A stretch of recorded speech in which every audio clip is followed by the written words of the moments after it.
That is a ridiculous question, and I yes or no? No. I will. Sorry, Mr. I will Chairman, take but that as a yes. I am not going to respond to that kind of personal attack, which is not a question. Right from the beginning, it is clear that this exchange is highly charged and shaped by strong political perspectives. What we are seeing is a tense moment between a seasoned diplomat and a member of Congress, where the focus appears to shift between policy discussion and pointed questioning. Situations like this often highlight broader concerns about today's political discourse, whether hearings are being used primarily to gather information or to create moments that resonate with the public. Critics of this kind of exchange argue that it can feel more like a performance than a genuine effort to understand complex issues. Instead of encouraging open dialogue, it may come across as an attempt to challenge or pressure the witness in a limited time frame. Supporters, however, would say that tough questioning is an essential part of accountability, especially when dealing with significant foreign policy matters. As we watch the full exchange, it is worth considering both perspectives and thinking about what effective oversight should look like in practice. Mr. Adams, in 1991, you pleaded guilty to 2 counts of withholding information from Congress regarding your involvement in the Iran-Contra affair, for which you were later pardoned by President George H.W. Bush.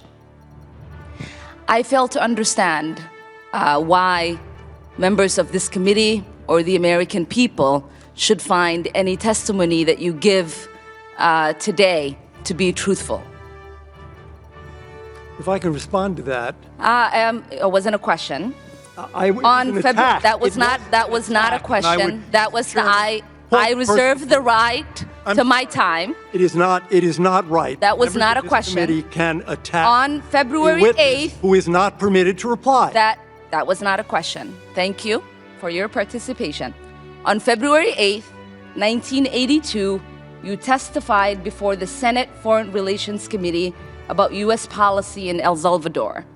In that hearing, you dismissed as communist propaganda report about the massacre of El Mozote, in which more than 800 civilians, including children as young as 2 years old, were brutally murdered by U.S.-trained troops.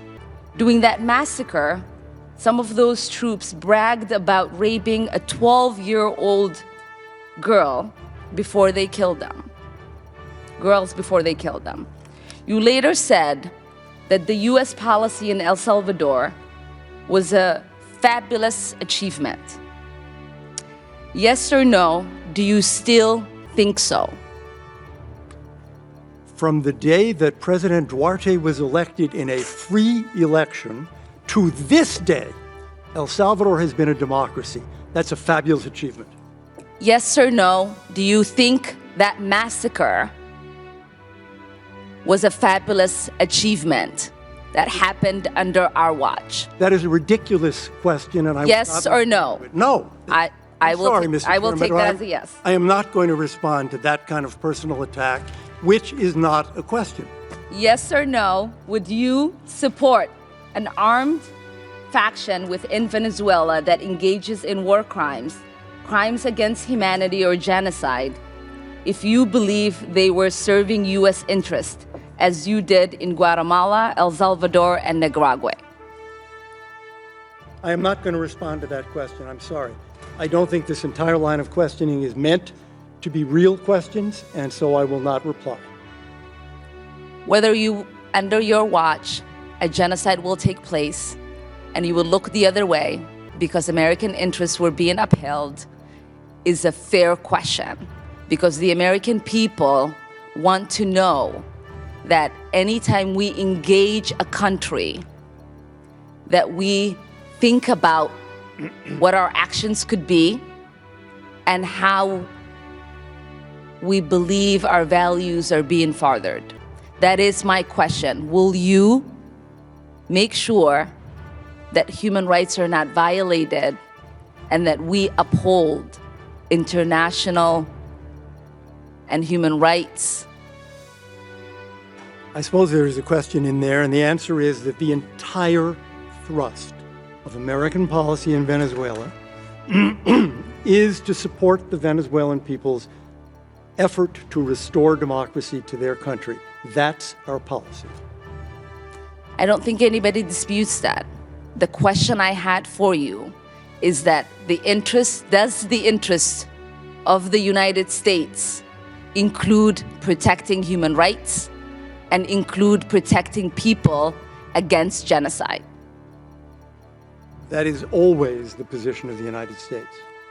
Thank you. I yield back my time. Looking at the full exchange, it becomes clear that there are strong differences in approach and communication style. Elliott Abrams, a longtime figure in U.S. foreign policy, brings decades of experience that inevitably includes both achievements and controversies.